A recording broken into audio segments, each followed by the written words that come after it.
Okay, well, thank you so very much. It is a pleasure to be here. So, not only the award came from Poland, but I came from Poland and landed yesterday afternoon. And I was so happy I was there for the Polish launch or the launch of the Polish edition of two of my books. This one in Polish, it says Be Free, but it's the translation of the book Self Control or State Control. And then the other book that I had co-authored with Matt Warner, Development with Dignity, which is a new way of looking at economic development and development economics. Well, over the past decade or so, most of my talks have been given with PowerPoint presentations. So you've got big pictures here and so on to emphasize all the key takeaways. But I thought I'd go old school with an old-fashioned talk of the sort I remember from my youth in college. So over the last 50 years or so of involvement in the liberty movement, I've done lots of things and played a number of different roles, from handing out leaflets on college campuses, debating right-wingers and left-wingers on socialism versus the free market, legalization of homosexuality, and then later same-gender marriage, foreign interventionism, free trade, and many other topics, litigating the right to keep and bear arms, winning in the Heller case, and even the win in the case of Palmer versus the District of Columbia, which is the right to keep and bear arms outside of the home. That was the next step that we had to litigate, and we won. And then recently delivering humanitarian and also, as a private citizen, military aid to the front lines in the Ukraine, and then, of course, writing academic articles and books for university presses. And today I'll wear a bit more of the academic hat because I want to delve into some of the deep ideas that move the world in line with the conference theme of a return to libertarian roots. I'm going to address the ideology of populism, which is currently the most active vehicle of authoritarian demands to weaken or eliminate constitutional institutions, freedom of speech and deliberation, property rights, and freedom of exchange. The core idea of populism in a variety of forms is actively promoted in order to undermine freer societies by the newly energized totalitarianism in China and Russia, as well as their network of allies around the world, including the governments of Iran, Cuba, Venezuela, Hungary, and even North Korea. But it's not all just states sending out disinformation or misinformation, although that's a part of the story, because populism has also deep intellectual and moral roots in every social order. But I want to explain how populism is inimical to the principles of liberty. Now, political pollsters and analysts and strategists have offered many reasons for the rise of populism in the last decade and a half or so. And my goal is not to contradict them, but to supplement them by looking at populism as an ideology, as a set of ideas. It isn't something that just happens because there's a budgetary crisis that's caused by the accumulation of unfunded liabilities, or unemployment that's caused by credit-induced or central bank-induced boom and bust cycles, although budgetary crises and unemployment may be political fuel for active populist political movements. The political scientist Karen Stenner wrote a very important book called The Authoritarian Dynamic, and she identified the conditions for the emergence of authoritarianism in a political order, and they track quite well with the emergence of the ideology of populism. She criticizes a view that had come out after the Second World War, that what explained the emergence of fascism and National Socialism was an authoritarian personality, and we should go look for the authoritarian personality as the cause. And she says, that doesn't really exist. There's no psychological evidence for that. She says, instead, there's a predisposition to authoritarianism amongst all of us, all of us in varying degrees, and that it can be triggered by our perception of changes in the world. Obviously, foreign attack, an existential threat, tends to trigger an authoritarian response. We all have to stand together against the enemy.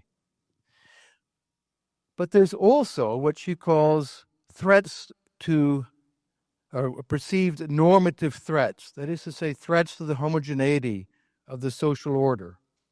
And it is, quote, collective rather than individual conditions that trigger what she calls authoritarian groupiness or authoritarian collectivism.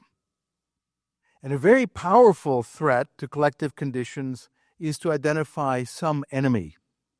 And here's where the ideology of populism has an especially important role to play in the justification and motivation of authoritarianism. So let me ask, what is populism? Some people confuse it with being popular. All politicians want to be popular. They want to get elected. They want people to like their ideas and policies. It's something different from just wanting to be popular. In 1967, the very profound political thinker Isaiah Berlin warned, he said, well, quote, a single formula to cover all populisms everywhere will not be very helpful. The more embracing the formula, the less descriptive. The more richly descriptive the formula, the more it will exclude. It's a bit like saying, well, fascism means you have to wear uniforms with shiny boots, as if that was the defining characteristic of fascism. That's just a style question, a matter of fashion from the 1930s. There's nothing necessary about shiny boots to being a fascist. He said, look at what is common among them. And he identified as the core populist idea, which you can see in many manifestations around the world, including in contemporary politics in the United States, in Germany, Austria, Turkey, Italy, France, and other countries, is the identification of the true people who have been, and to quote Berlin, damaged by an elite, whether economic, political, or racial, some kind of secret or open enemy, capitalism, Jews, and the rest of it. Whoever the enemy is, foreign or native, ethnic or social, does not matter. It just has to be an enemy.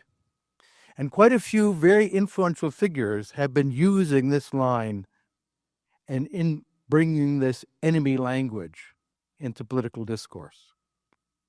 Now, one of the ones who thought deeply about this, a deeply anti-libertarian thinker, was Ernesto Laclau, was a Marxist thinker, also a Peronist, fascist, and then later became what he called a post-Marxist. And in a virtually unreadable book called On Populist Reason, I read it twice, so you don't have to, he identified the basic unit of politics as the demand. And he didn't mean demand as it's understood by economists. That's a schedule of a willingness to sacrifice to achieve some good, which we represent graphically with a negative sloping demand curve.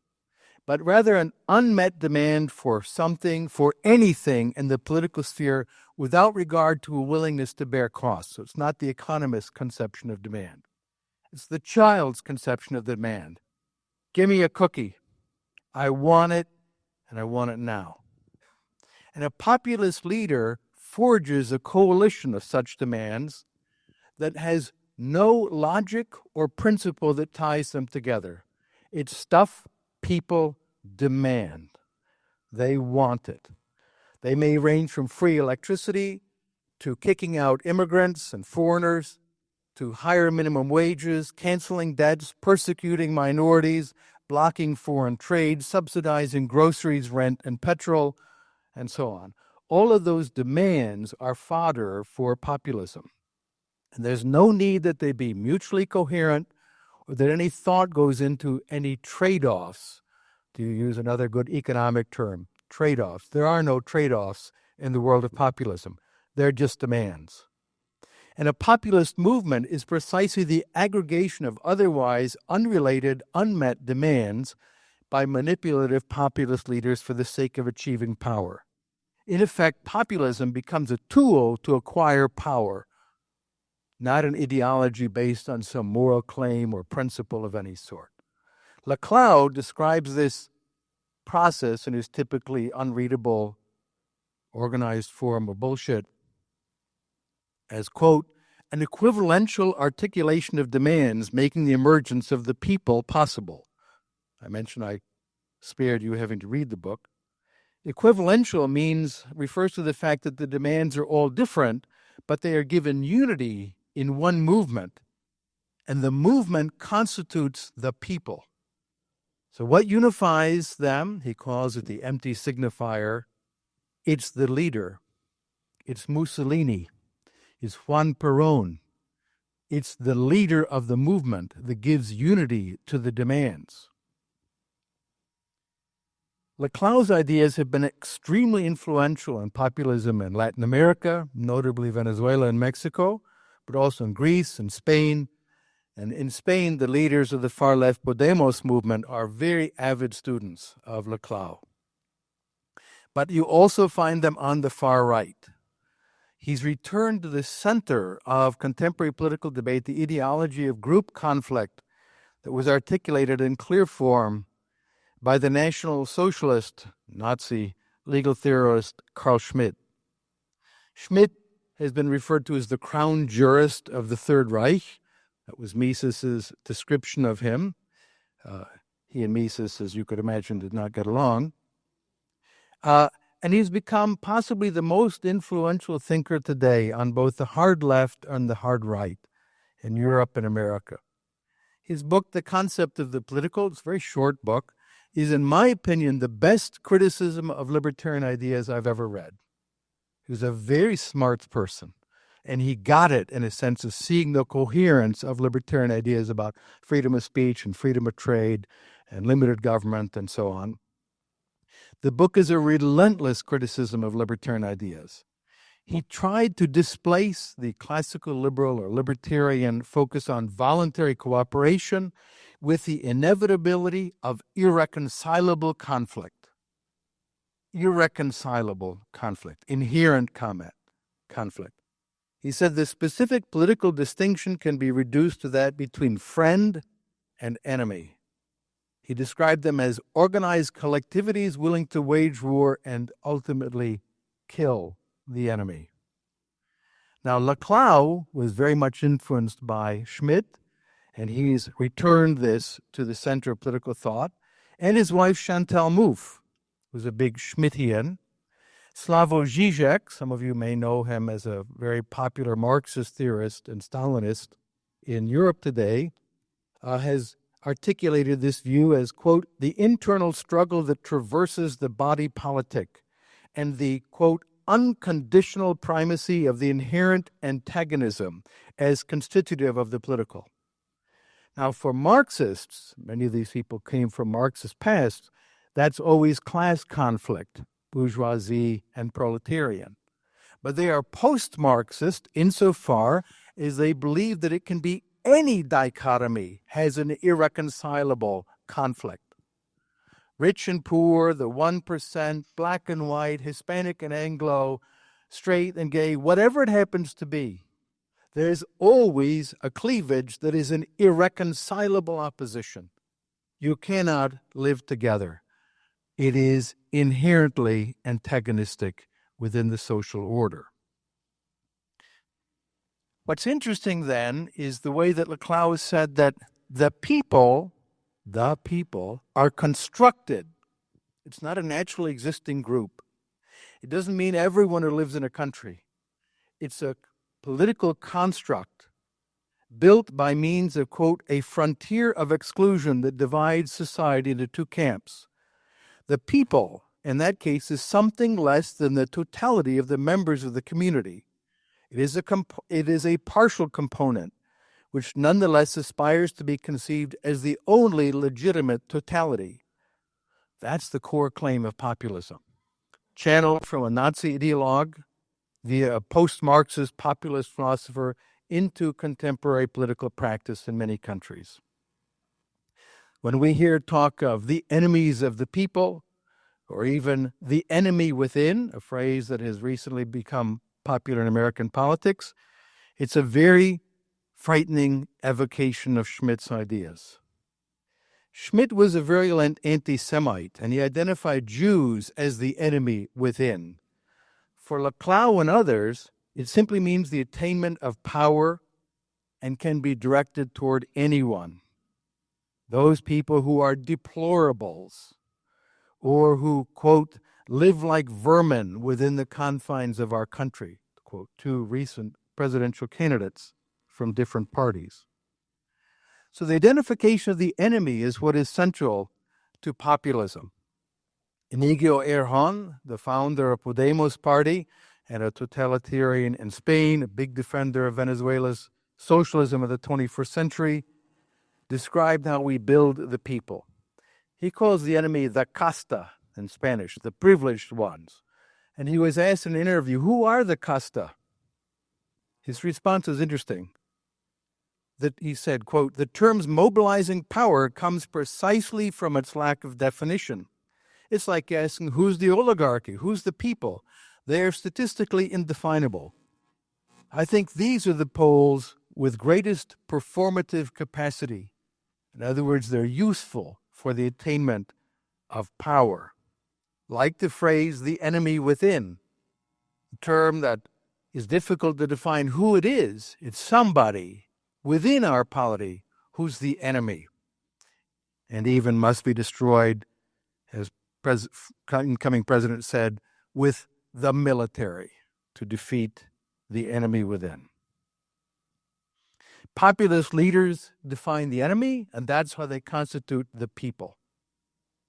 As Chantal Mouffe put it, by doing so, we create the sort of people we want to build. So the people is a political construct, not a naturally existing group. Jan van der Müller from Princeton University has a very good book out on populism. He also has a very good book out on Carl Schmitt. And he pointed out that the key element is not simply being anti-elitist. This is the way populists say they're fighting against the elites, but that they are anti-pluralist. They say they and they alone represent the people. The people is not made up of everyone because it excludes the enemies of the people. Designating the threatening enemy is a key element of what we're seeing in contemporary politics. A very powerful tool for creating fear and fixation on a great leader who will solve all our problems and protect the true people. We get to differentiate the people from the enemies of the people, the anti-people. In May of 2016, our incoming president put it very neatly, the only important thing is the unification of the people, because the other people don't mean anything. So there's the people and the other people, and they don't count. They're the enemy within. Nigel Farage put it very neatly after the vote on Brexit, which is a difficult issue. There were libertarians on both sides of that question. But he says this is a victory for real people, which suggests those who voted on the other side didn't just lose. They weren't people, or at least not real ones. So the final element of the fixation of populist ideology is on the powerful leader, the true will of the authentic people focused in one leader who provides the unifying principle, what Laclau called the empty signifier, for this assemblage of populist demands. Kick out the foreigners, lower prices, free this, free that, and so on. The one who put it most clearly was Hugo Chavez, one of the most important populist leaders of the last quarter century. In a speech, it's worth quoting, he says, Chavez is no longer me. Chavez is a people. Chavez, we are millions. You also are Chavez. Venezuelan woman, you are Chavez. Young Venezuelan, you are Chavez. Venezuelan child, you are Chavez. Venezuelan soldier, you are Chavez. Fisherman, farmer, peasant, merchant, because Chavez is not me, Chavez is a people. In Turkey, Recep Erdogan, the populist leader there, put it very neatly. When one of the opposition in parliament asked a question about the budget, he said, "We are the people. Who are you?" in response to a question about the state budget. Now, populists seek power by political means, by democratic means, but they are not committed to any limits on the powers of the people, as expressed by them and only by them. The people are not differentiated internally. There can be no reasonable disagreement among the people. The people have one will. Those who don't share that are the unpeople, the other people, the anti-people, the enemies of the people.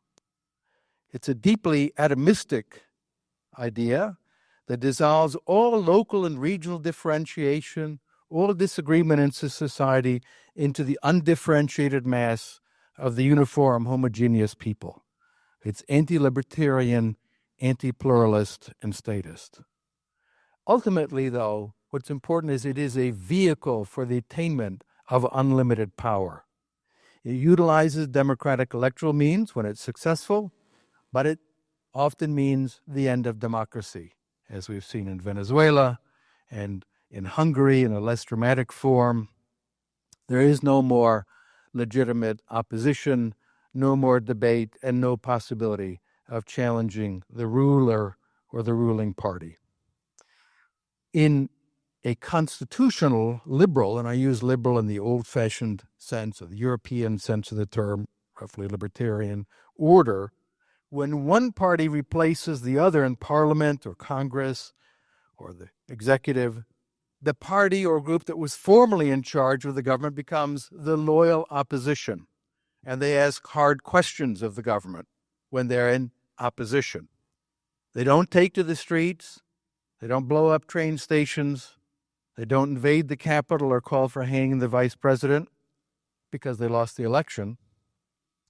But that loyalty becomes impossible when a populist regime has cemented itself into power, or at least extremely unlikely. Because under that circumstance, the losers who form the opposition fear that by losing an election, they lose everything, their goods, their property, their freedom, maybe even their lives, because they are the enemies of the people. And you cannot have a loyal opposition without limitations on government. Limited government is a necessary condition for democracy. Because if you lose the election and you expect to go to prison, you'll make sure you do not lose the election. This is where Russia has ended up. Putin has killed, poisoned, thrown out of windows, or jailed all of his opponents. And he knows if he ever loses power, he is leaving feet first. And consequently, he's making sure he will be in power for the rest of his life, knowing the precedent he himself has set.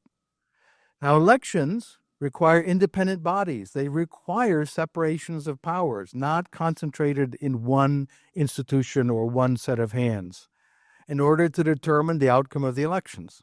Independent electoral commissions had to supervise them, an independent judiciary that is not easily subject to punishment or removal by elected branches.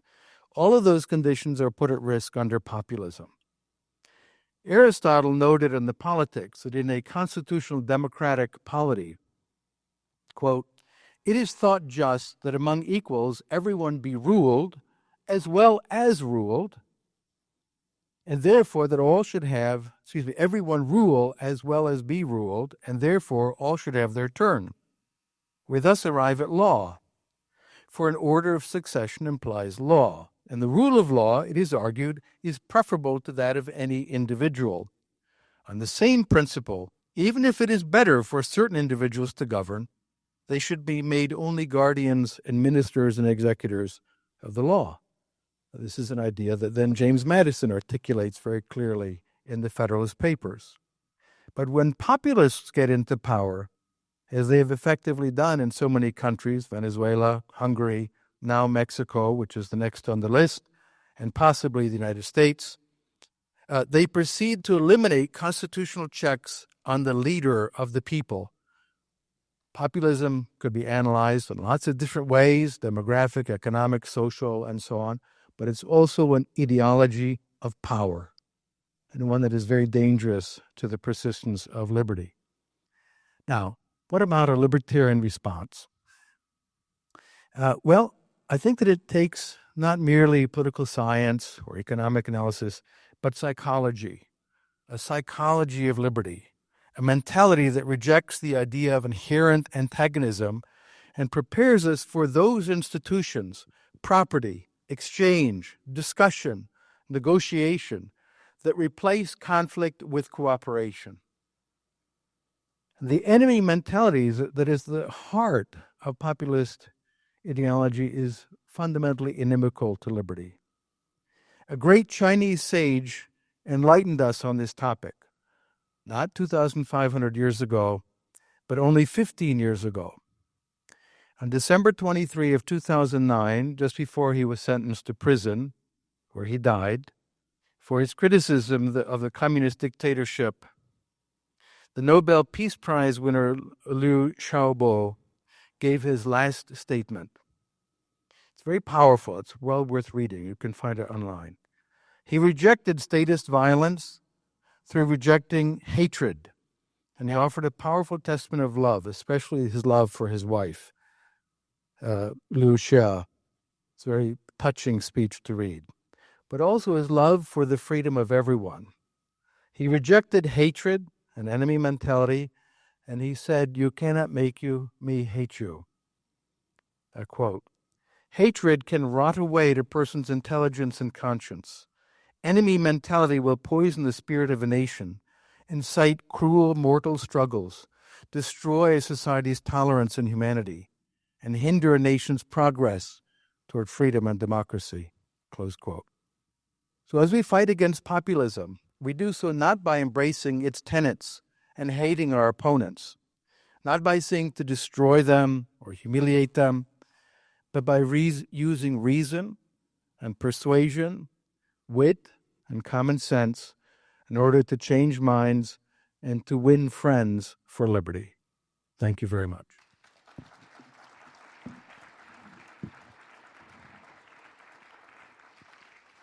And I was told if I spoke 30 minutes, and I spoke 27, that we'd have some time for some conversation. So we have some microphones. I'm very interested in your thoughts on these questions. And I'll let the microphone holders be the arbiters of who speaks. Thank you, Tom. Great talk. I observed that on YouTube and other medias, different channels that have a different narrative than mainstream, different than CNN, different than Fox, and so on. They become more and more popular for good or bad reason. It's not always positive or negative. And very often they explain geopolitical situation in a very contrarian way. For example, claiming that Vladimir Putin's Russia is acting in self-defense, being put to the corner by NATO, by an aggressive pact. And there's a portion of libertarians who also subscribe to these ideas. Similar things we sometimes hear about Chinese rulers, sometimes we hear it about Erdogan and Turkey, but rather the Russia's example is the more popular one. How would you respond to this? How would you talk to these libertarians to clarify this situation? Who is the aggressor and who is the enemy? You know, if you follow Russian media, majority of Russians believe that Ukraine invaded Russia. It's what they hear every day, 24 hours a day. And Polish troops, by the way, are invading into Russia. One reason is when Russians hear Ukrainians, they don't understand Ukrainian, and they think it's Polish. So it's Ukrainian is much closer to Polish than to Russian. I think here's the problem, and in a nutshell, we could talk about it later also. Some people say the government I live under is the most evil, worst thing in the history of humanity because they did a bad thing to me.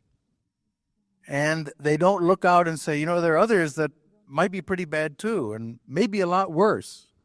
So there are two people here, at least, who have been to North Korea. I'm one of them. It's a scary place. Everyone is afraid all the time. Constant fear. It's a much worse place to live. And much as I'm critical of the United States government, I would never be so stupid as to say it's just like North Korea. Or if I had a choice between the two, with all the mess and problem here, really, I'd rather have what we have here than what people suffer under North Korea. Some people don't see it that way. And they have concluded that any enemy of the United States government is a friend of liberty. And I think this is infantile, just simply infantile. It's not even worth rebutting. It's just so childish. Over here. Tom, quickly, are these populist leaders have this philosophy of what you're talking about and understand these dynamics, or they just come about naturally as that's their personality and they're just living their life the way they think they should live? That's a hard question because there are some people who are just really good at being bullies.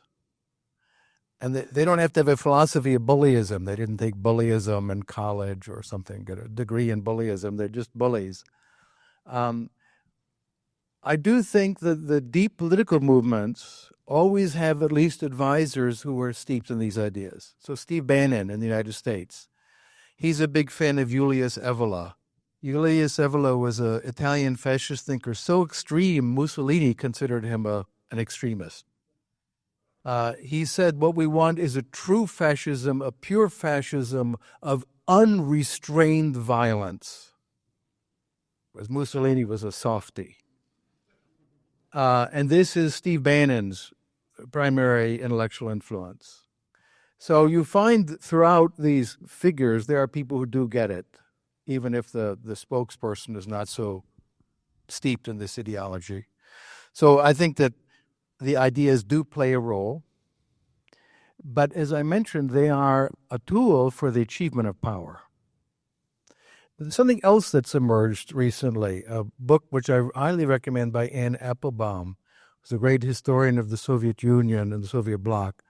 Her book, Gulag, is the best study of the Gulag ever written. She had 2 years unrestricted access to KGB archives before Putin kicked her out. And it's a really powerful work. And then also her books on the Soviet famines and on the control of Eastern Europe and so on. But this latest book is called Autocracy Incorporated. And she points out that we are seeing now a global alliance of very explicitly anti-libertarian regimes that you might think have nothing in common.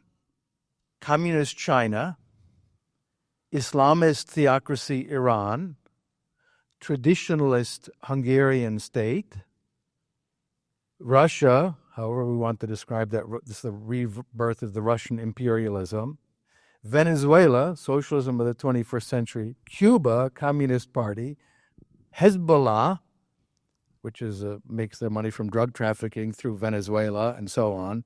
What do they have in common? It's hard to see, except they do all cooperate to support each other with financial aid, weapons transfers, money through drug smuggling, narcotics, and information washing, this wash of disinformation that's pouring over the world. And that's a very interesting thing to study. And so I highly recommend Anne's books. It's very highly readable, Autocracy Incorporated. And I think she's just begun to really scratch the surface of this global alliance of anti-liberty regimes that superficially have nothing in common ideologically, Islamic theocracy or Communist Party rule in Cuba, but all of them are intimately allied and work together, and they see our system broadly as the enemy, which is to say pluralistic, open societies that allow people to disagree and live in ways that are different. In America today, you can, if you want to join a very traditional church life, you can do that. Sometimes there's some harassment on the margins from bureaucrats, but no one goes sent off to prison camps. Or if you want to live in a same-gender relationship, you can do that, right? So we have a lot of pluralism here. This is what they find intolerable, this idea, and also that you can actually criticize each other is considered madness by them. So the last point, there's a ideology in Russian, they talk about the strong hand. The strong hand. You can't have society without a strong hand. They don't understand society runs itself. We don't need a dictator. But in their mentality, it's only dictatorships. How are we at that? 2 minutes, and then I have to stop. So someone else might have one thought Tom, to share. I'm sure you've been asked this many times, and I'm sure you thought long and hard about it. How would you compare the risks to the U.S. posed by Kamala Harris and Donald Trump as president? Well, that's a hard question because Trump 2.0 might not be the same as Trump 1.0. In terms of Harris, we have her crazy statements from when she briefly ran for president earlier, and then backtracking it and saying she'd have a Republican in the cabinet. So a lot of politics involved in this. What I'm fearful of, now that we know who won, right? The opposition hasn't stormed the Capitol, and I don't think that's going to happen. They're not going to try to kill the people certifying the electoral outcome. Now that we know who won, I'm fearful of the elimination of checks and balances, which is, I think, the most enduring legacy of the American founders. That even a president whom I liked should be subject to checks and balances. I'll give you a simple note, and we'll close with this, something a little bit controversial. I'm really opposed to minimum wage laws. They're stupid, they're inefficient, they cause unemployment. We could go down the whole list of why these are harmful. But I wouldn't want a dictatorship to repeal them. That's a trade-off I don't want to make. I want to get rid of these things through a democratic process. So the idea that a strong man might implement some policies that I like, right? So there are various things I'd like to get rid of that the current government does. But I want it to be done within the context of the Constitution. Because if you lose that mooring of the constitutional order, you're lost. And getting it back will not happen in my lifetime. I'm quite sure of that. And I want to make sure that generations to come will be able to enjoy the imperfect, bumbling, complicated system of government that has generated one of the wealthiest, freest societies the world has ever seen. With all of its flaws, all of the things I'm critical about, I don't want to give that up. And so we now have a president who has said, I will ignore judicial orders from the courts. That, I think, is disturbing. He now is proposing to appoint cabinet ministers or secretaries without congressional approval of the Senate. I think this is unacceptable, completely unacceptable. It becomes a personal dictatorship at that point. And I think we need to reassert those institutions of checks and balances. Congress needs to reassert its authority, even under the leadership of his own party. And the judiciary must maintain its independence and not be subject to the executive branch ignoring judicial rulings. So that's where I am on this. Even if there are some policies that I would like to see gotten rid of, process matters. It's important to obey the Constitution, and I want to leave the Constitution for future generations and not win on this issue and this issue and this issue, but at the sacrifice of the constitutional order. So thank you for your time, and thank you for the conference.